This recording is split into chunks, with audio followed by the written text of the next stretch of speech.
le danger de la bénédiction ou pourquoi la bénédiction ne te poursuit pas. On va se lever ensemble, on va prier, puis on va rentrer dans le message. Seigneur, nous te bénissons pour ta parole maintenant. Je prie qu'elle nous éclaire, qu'elle nous guide, qu'elle nous révèle ton cœur et tes intentions. Seigneur, donne-moi l'onction maintenant pour prêcher. Donne-moi la précision spirituelle, je prie pour cela. Et je prie également, Seigneur Dieu, que nous puissions recevoir, Seigneur, comme il se doit, que nos cœurs soient préparés. Nous appelons et nous déclarons cela dans le nom de Jésus. Et ensemble, je vais entendre un grand Amen. Prenez place. En fait, écoute-moi bien. La bénédiction, celle de Dieu, la vraie bénédiction de Dieu, tu sais, en fait, c'est comme un bon plat réunionnais.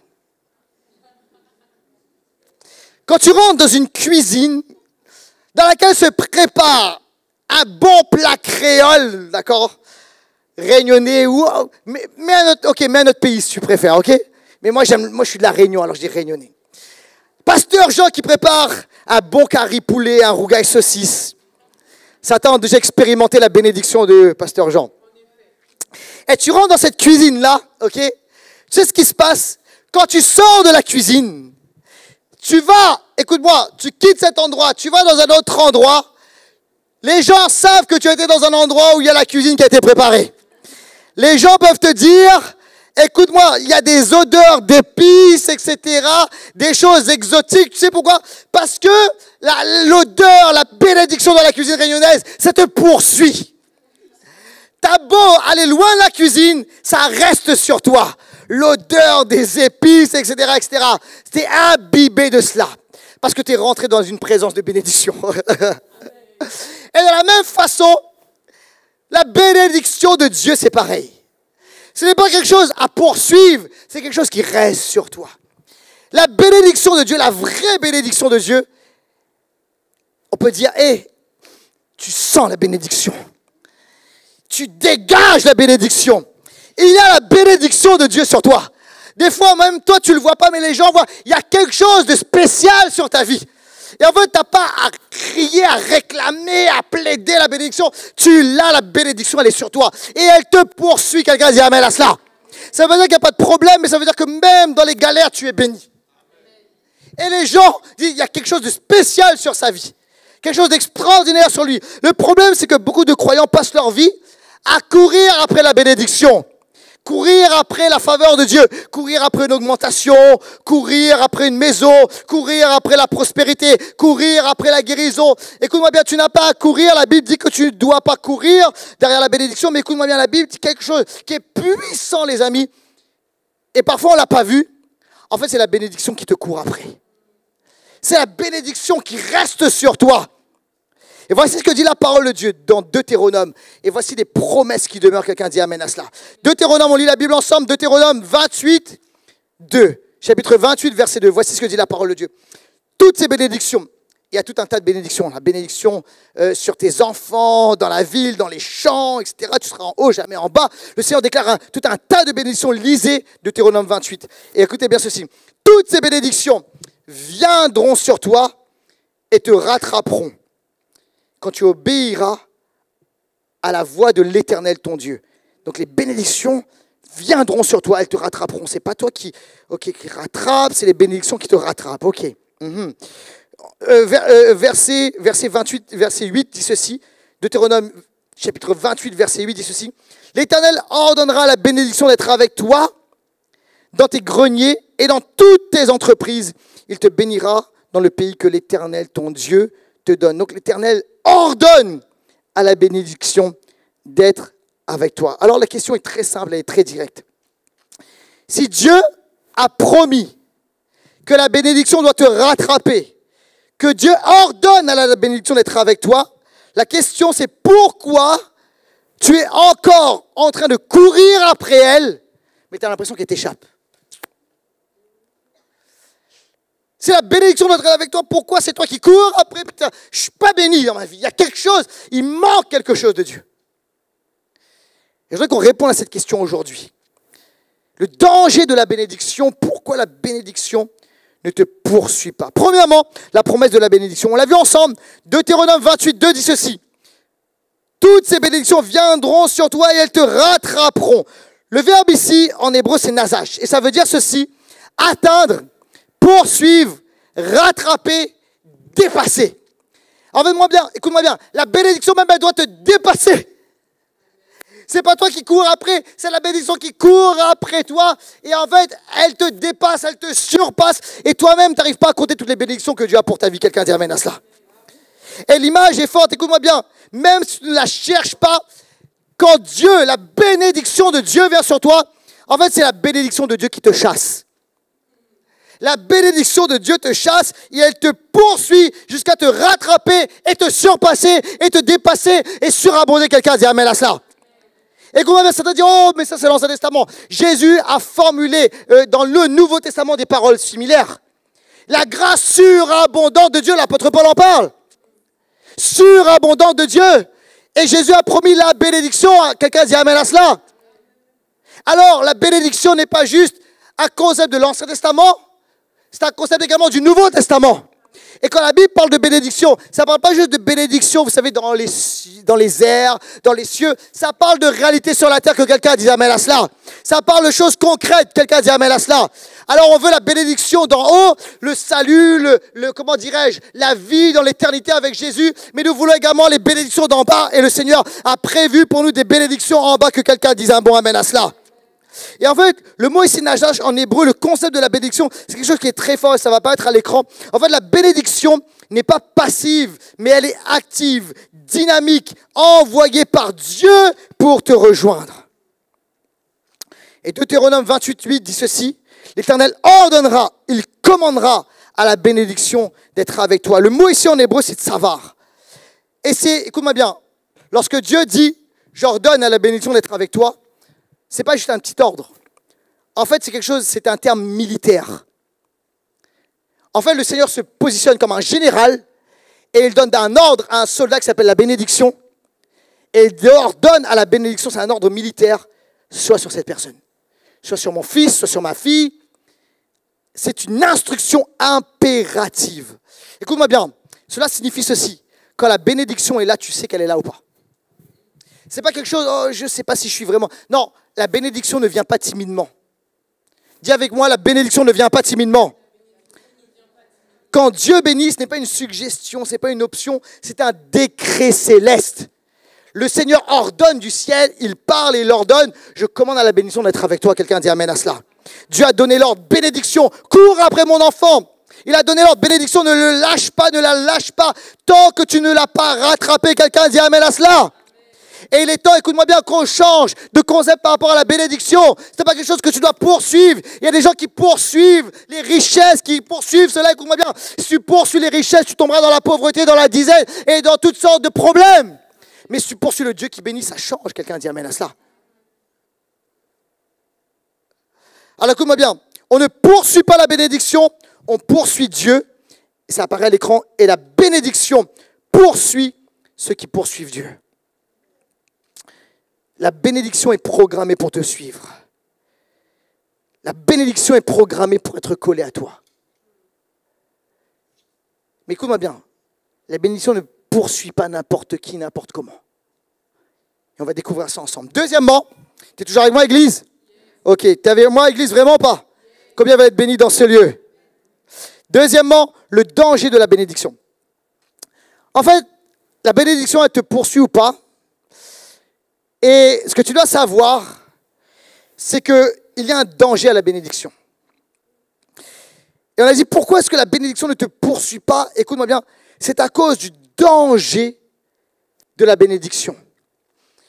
Attention, la bénédiction peut être un tremplin ou un tombeau. Soit la bénédiction peut t'élever plus haut, mais écoute-moi, la bénédiction, tu parles de la bénédiction de Dieu, Laurent, oui, je parle de la bénédiction de Dieu. Même la bénédiction peut t'amener dans le tombeau, dans un danger, dans un risque. Il y a un risque à la bénédiction. C'est une vérité qui dérange. Beaucoup de gens ne savent pas gérer la bénédiction de Dieu. Beaucoup échouent, non pas dans la galère, mais dans la bénédiction et la prospérité. Tu es avec moi ou pas, Église? Il y a des personnes, là, écoute-moi, l'épreuve t'a poussé à prier, tu as cherché Dieu, et en fait, quand la bénédiction est venue, la bénédiction t'a poussé à t'endormir. Vous êtes là ou pas? Le problème, c'est que quand la bénédiction arrive, certains s'éloignent de Dieu, retiennent ce que Dieu leur a donné au lieu de le répandre. Certains parfois deviennent orgueilleux, pensent que j'ai fait cela à cause de mes forces, etc. Et parfois, il y a des chrétiens, je le vois ça, les chrétiens qui ils prient pour la bénédiction, s'accrochent à Dieu. Quand la bénédiction est là, tu ne les vois plus. Vous êtes là ou pas? Quand la bénédiction est là, tu ne les vois plus. La prière, Seigneur, je prie pour je veux rencontrer quelqu'un, je voudrais me marier, etc. Quand on entre dans la période de mariage, fiançailles, etc. Oui, mais maintenant, il faut que Non, non, écoute-moi bien. Dieu t'a béni, tu lâches. Vous êtes là ou pas?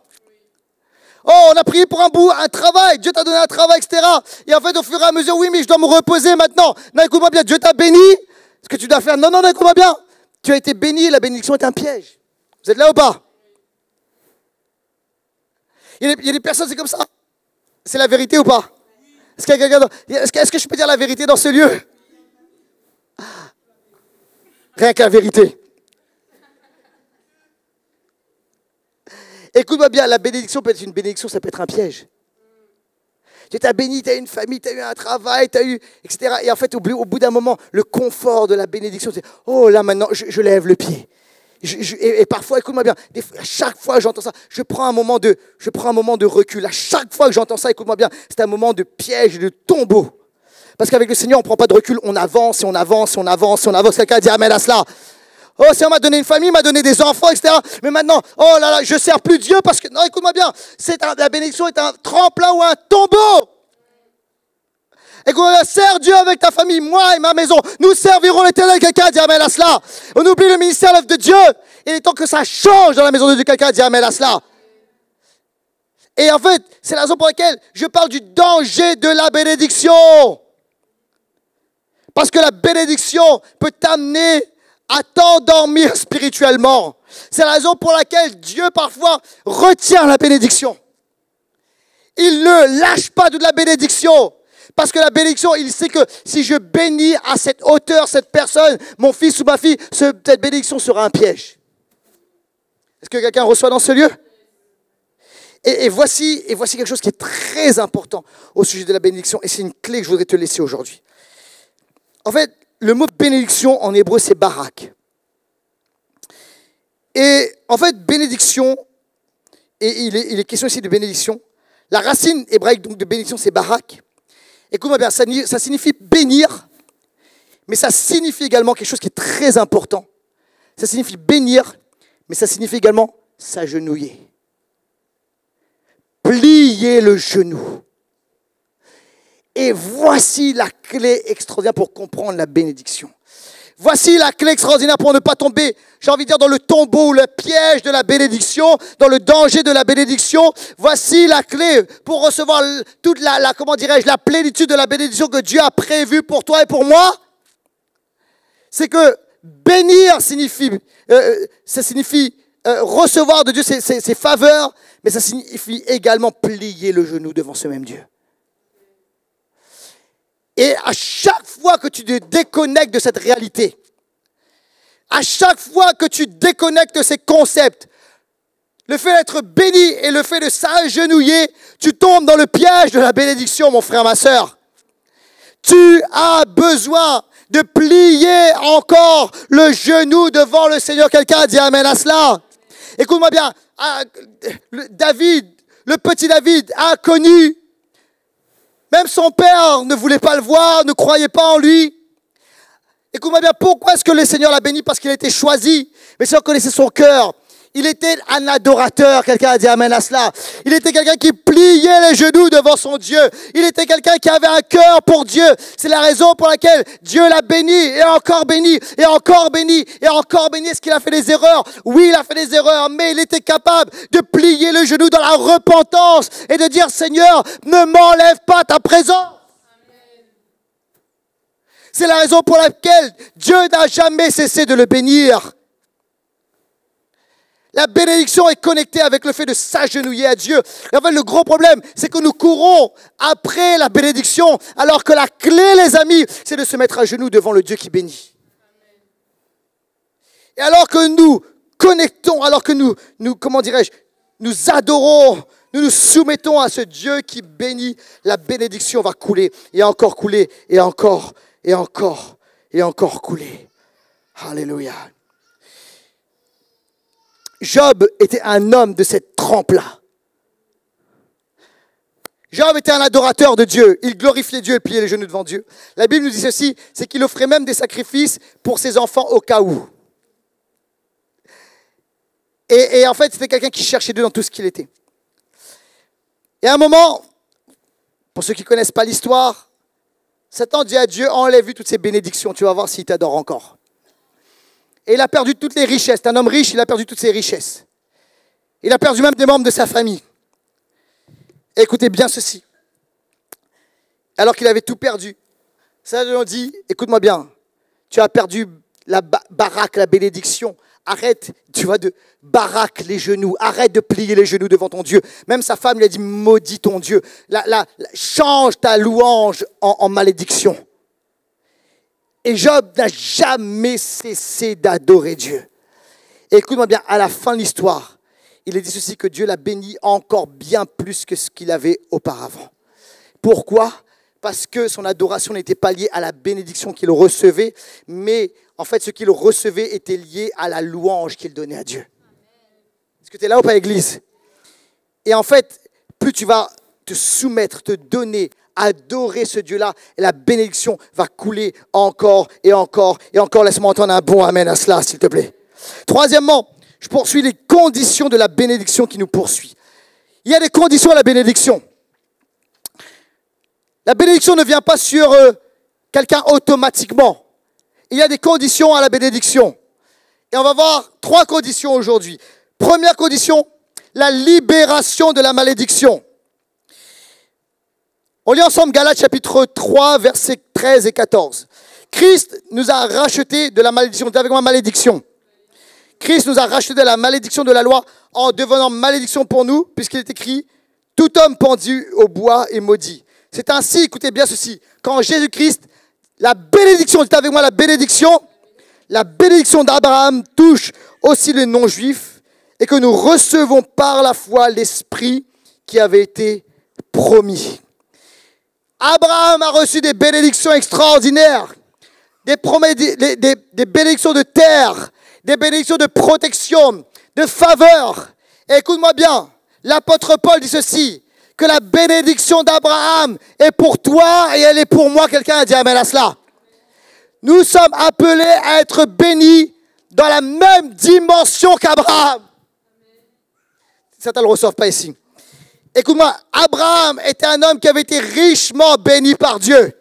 Dieu avait élargi ses possessions. Dieu l'avait protégé. Écoute-moi bien, même parfois, Abraham avait tort. Dieu le bénissait quand même. Vous êtes là ou pas ? Dieu a couvert Abraham, il l'a béni, il l'a entouré. Écoute-moi bien, Dieu nous bénit, il veut nous bénir dans la même mesure qu'Abraham. Quelqu'un a dit amen à cela. Et en fait, je sais que, wow, ça tu dis, mais c'est pas possible. Écoute-moi, c'est la parole de Dieu, c'est l'apôtre Paul, c'est le Nouveau Testament. Quelqu'un a dit amen à cela. Écoute-moi, tu es appelé à être béni. La bénédiction est pour toi. Mais voici ce que dit l'apôtre Paul. Il pose une condition très importante. Il dit ceci, Christ nous a rachetés de la malédiction de la loi en devenant malédiction pour nous. Écoute-moi bien, la première chose que tu dois comprendre, c'est que tu dois être libéré de la malédiction. Sans Christ, il n'y a pas de véritable bénédiction. La vraie bénédiction se trouve en Jésus. Et des fois, vous savez quoi ? On est là et puis on veut la bénédiction, mais on n'a pas celui qui bénit. On n'a pas la couverture de celui qui bénit. Des fois, vous savez, ça peut arriver, on regarde les choses, Instagram, et vous savez, c'est la mode, I'm blessed. Tu vois les photos, I'm blessed, etc. Tu vois, parce que tu vois des gens sur toutes sortes de richesses, etc. Je vais te dire quelque chose de très important. La vraie bénédiction se trouve en Christ. Alors oui, il est vrai que le Seigneur fait briller le soleil sur les bons comme sur les méchants. C'est vrai, mais écoute-moi bien, je vais te dire quelque chose de très important. Le diable parfois fait passer des sucreries empoisonnées pour des bénédictions. La vraie bénédiction de Dieu n'est pas temporaire.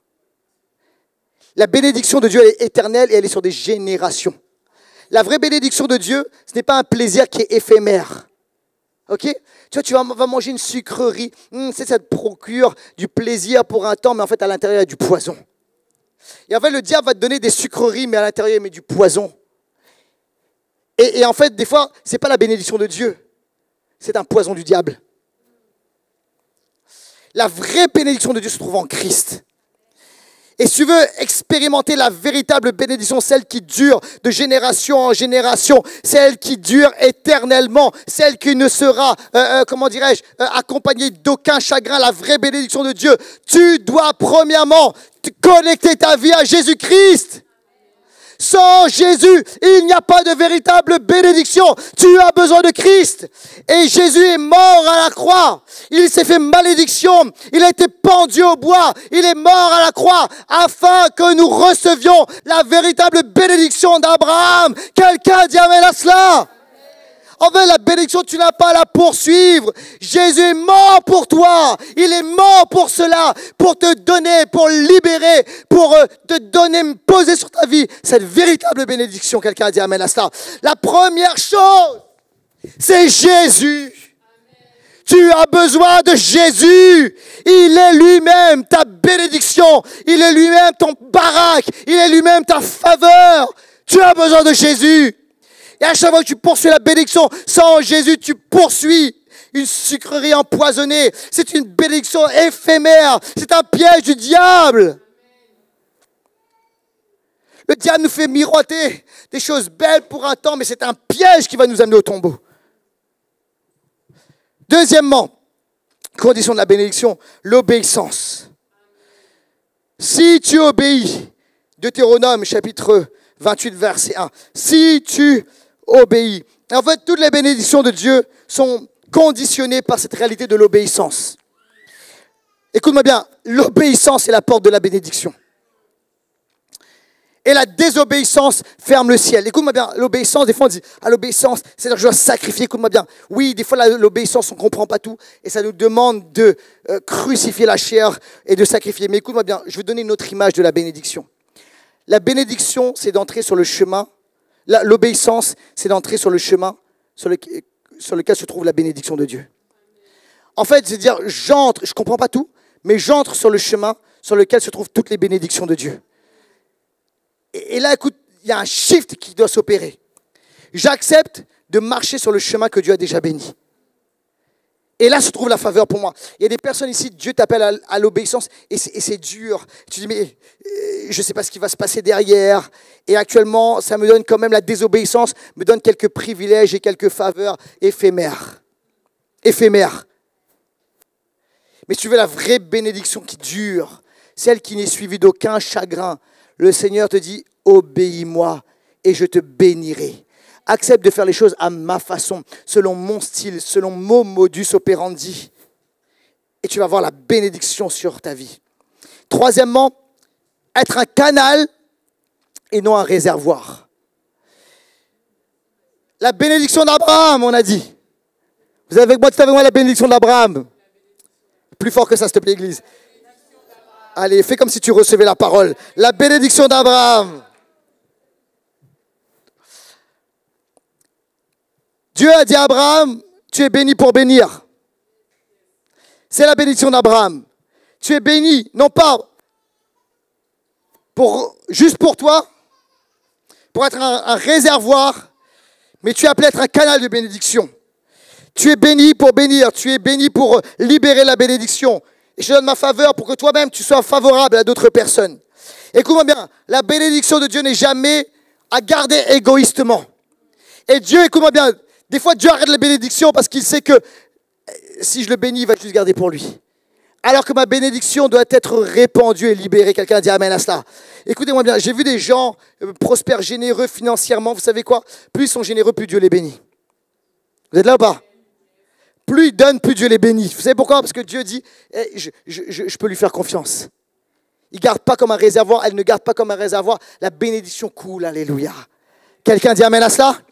Écoute-moi bien, tu es béni pour bénir. Tu bloques la bénédiction, elle cesse de couler. Et plus tu donnes, plus Dieu envoie la bénédiction.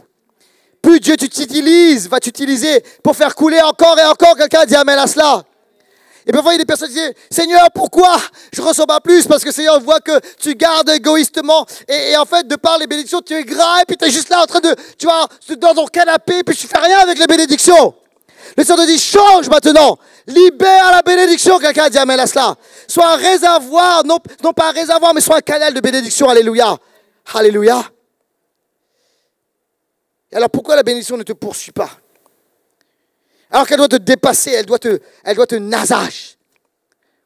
Elle doit te rattraper, te dépasser, aller même au-delà de ce que tu peux porter.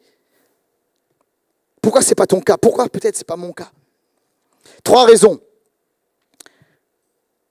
Parce que tu n'as pas réglé la question de la malédiction. Pas de bénédiction sans passer par la croix de Jésus. Plie les genoux devant Jésus. Quelqu'un dit amen à cela. Parce que tu n'obéis pas vraiment. En hébreu, le mot écouter, c'est le même mot qu'obéir. C'est shama. Et c'est la prière la plus importante chez les Juifs, Shema Israël. Et en fait, écouter, c'est pas juste écouter d'une oreille, puis on part dans nos trucs, dans notre vie. Écouter, c'est obéir. Avec Dieu, écouter et obéir, ça marche ensemble. Tu ne peux pas écouter et ne pas obéir, ça fonctionne ensemble. Sinon, ça veut dire entendre. Tu entends, ok? Mais si on ne nous appelle pas juste à entendre, il nous parle d'écouter et d'obéir. La bénédiction ne poursuit pas ceux qui écoutent d'une oreille distraite, mais ceux qui se soumettent totalement. Il est temps d'entrer dans cette dimension de l'obéissance. Peut-être que tu ne reçois pas pleinement la bénédiction ne te poursuit pas parce que tu veux juste retenir au lieu de répandre. Écoutez-moi bien. Le Seigneur nous appelle maintenant à entrer dans l'onction de Joseph, dans la bénédiction de Joseph. Joseph est un exemple extraordinaire. J'appelle l'équipe de louange à bien vouloir revenir sur l'estrade. Joseph est un exemple extraordinaire d'un homme qui a reçu la bénédiction. La bénédiction, ça ne veut pas dire qu'il n'y a pas de problème. Hein? Joseph est passé par bien des problèmes. Humainement, on peut dire, mais où est la bénédiction? Mais ceux qui étaient à côté de lui savaient qu'il était béni, même dans le fond de la prison. Même en tant qu'esclave, Dieu l'avait béni, Dieu avait son regard sur lui. Et Joseph est cet exemple qui a porté de manière extraordinaire la bénédiction. Et il a ces 3 réalités. Il était sous la bénédiction, non plus sous la malédiction, sous la bénédiction. Il est également celui qui a marché dans l'obéissance et il a répandu la bénédiction. Écoutez bien, la vie de Joseph commence alors qu'il reçoit la bénédiction de son père Jacob. La Bible nous dit ceci, c'est qu'il reçoit de son père un manteau coloré, une tunique colorée. Et cela nous parle de la bénédiction. Ça nous parle de l'œuvre de Christ à la croix. Il a reçu de son père un manteau coloré. Et écoute-moi bien, il marchait fièrement avec cette tunique colorée. Et en fait, les gens voyaient qu'il avait quelque chose, ses frères voyaient qu'il avait quelque chose de spécial. Il avait la bénédiction sur lui. La bénédiction du Père sur lui. Écoute-moi bien, tu dois être revêtu de cette tunique colorée qui est le sang de Jésus. Et alors que tu es couvert par le sang de Jésus, la bénédiction sera sur toi. Quelqu'un a dit amen à cela. Donne ta vie à Christ, soumets ta vie à Jésus. Quelqu'un a dit amen. Alléluia. Deuxième chose, c'est qu'il a marché dans l'obéissance et dans l'intégrité. Et alors que Dieu l'a emmené loin de sa patrie, loin de sa famille, ça veut dire où est la bénédiction de Dieu? La femme de Job aurait dit, hey Joseph, maudit le Seigneur, regarde, t'es un esclave. Il était à ce moment-là esclave d'un homme qui s'appelle Potiphar. Et malgré tout, Potiphar avait un regard favorable sur lui. Il y avait la bénédiction de Dieu qui était sur sa vie. Et la femme de Potiphar a commencé à le séduire. Et alors qu'elle l'a tenté, la Bible nous dit ceci, c'est que Joseph a fui. Et elle a menti au sujet de Joseph, en disant que Joseph avait tenté de lui faire du mal. Et cela l'a emmené dans la galère, dans la prison. Tu sais, certains à ce moment-là auraient dit, mais Joseph, peut-être que, tu sais quoi, avec tout ce qui s'est passé dans ta vie, où est Dieu, tu aurais dû le faire. Tu aurais dû le faire. Après tout, si Dieu était avec toi, après tout, si les promesses de Dieu étaient avec toi, après tout, écoute-moi bien, Joseph était là, il dit, peu importe, j'obéirai à mon Dieu. Peu importe, je peux être loin de ma famille, je ne peux ne rien comprendre au plan de Dieu. Je peux être un esclave en Égypte, je peux être avec cette femme qui me tente, etc. et toutes sortes de choses. Mais je ne lâcherai pas la main de Dieu. Je marcherai dans l'obéissance. Et même si j'ai désobéi, peut-être qu'il y a des gens qui disent, moi j'ai désobéi, écoute-moi bien, reviens à Dieu, plie les genoux devant ton Dieu. Et Joseph n'a pas lâché la main de Dieu. Il a été dans l'obéissance jusqu'au bout. Quelqu'un dit amen à cela. Et l'obéissance a attiré la bénédiction de Dieu sur sa vie. Alléluia. Écoute-moi bien. Joseph est passé, il était dans le puits, jeté par ses frères. Il a été mis dans une cage comme un esclave sur un marché, puis vendu en Égypte. Il était esclave en Égypte, tenté en Égypte. Et certains disent, mais c'est le pire du pire. Non, il se retrouve en prison en Égypte. Et croyez-moi, les prisons en Égypte, c'est quelque chose. Enfin, croyez-moi, je ne connais pas, mais d'après ce que j'ai pu lire. Écoute-moi bien. On peut dire, non, Dieu t'a oublié. Il révèle un rêve. Il dit, mais Dieu t'a oublié. Il y a quelqu'un dans la prison qui lui fait une promesse, qui oublie la promesse. Dieu t'a oublié. Mais écoute-moi bien. En l'espace d'une journée, Joseph passe de prisonnier à Premier ministre. Des fois, tu te dis, oh, mais à quoi ça sert d'obéir à Dieu? À quoi ça sert de marcher dans l'intégrité? À quoi ça sert d'être avec Jésus sous son sang? Regarde la galère dans laquelle je suis, écoute-moi bien. Dieu fait les choses à sa façon. Il sait comment te bénir durablement. Quelqu'un a dit amen à cela. Et il se sert même de tes problèmes, de là où tu es passé. Il va se glorifier pour que tu dises, écoute, c'est que Dieu. J'étais tellement bas, c'est que Dieu. Quelqu'un a dit amen à cela. Écoute, en une journée, Joseph passe de prisonnier à Premier ministre. Une journée. Qui peut faire ça sinon la bénédiction de Dieu? Il est appelé par le roi d'Égypte, par le pharaon. Il interprète un rêve.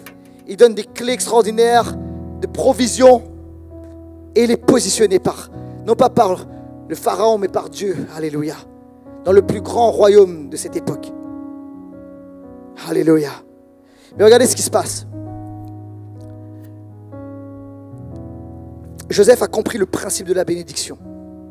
Il est béni, il est positionné, mais il comprend que la bénédiction n'est pas seulement pour lui. Il comprend qu'il y a un but à la bénédiction. C'est ça qu'on doit comprendre, les amis. Il y a un but à la bénédiction. C'est la raison pour laquelle, vous savez, certains ont pris cette dimension, cette notion de la prospérité, l'ont perverti. C'est la raison pour laquelle certains ne veulent pas utiliser le terme de prospérité, parce que certains ont mal compris, mal prêché la prospérité. Et comment dire, la prospérité a un but. Prosperity with purpose. La prospérité a un but. Et en fait, la prospérité, écoute-moi bien, Dieu utilise, il veut te bénir afin que tu sois en bénédiction par rapport pour son royaume, pour sa gloire. Joseph aurait pu dire à ce moment-là, j'ai été béni, ma famille là m'a rejeté, mes frères m'ont jeté dans un puits et je garde la bénédiction pour moi. La famine arrive, la famine est là, moi je suis positionné, j'ai à manger, mes greniers sont pleins, je suis positionné, j'ai tout ce qu'il me faut. Mais écoute-moi bien, ses frères vont venir, et je passe tous les détails, mais Joseph va être une bénédiction. Pas un réservoir, il va être un canal de bénédiction. Et il va être utilisé par le Seigneur pour protéger et garder son peuple, sa famille, Israël. Pourquoi? Parce que Joseph a compris le principe de la bénédiction. Tu es béni pour bénir. Et alors que tu libères la bénédiction, alors que tu es un canal de bénédiction, la bénédiction va couler sur toi, et encore couler sur toi, et encore couler sur toi. Quelqu'un dit amen à cela. Alors je te pose la question. Est-ce que tu cours après la bénédiction, ou est-ce que la bénédiction te court après? Est-ce que tu utilises la bénédiction comme un tremplin vers Dieu, comme une excuse pour t'éloigner de lui. Il est temps pour toi maintenant, écoute bien ceci, poursuis Dieu et la bénédiction te poursuivra. Cours après sa présence et sa provision courra après toi.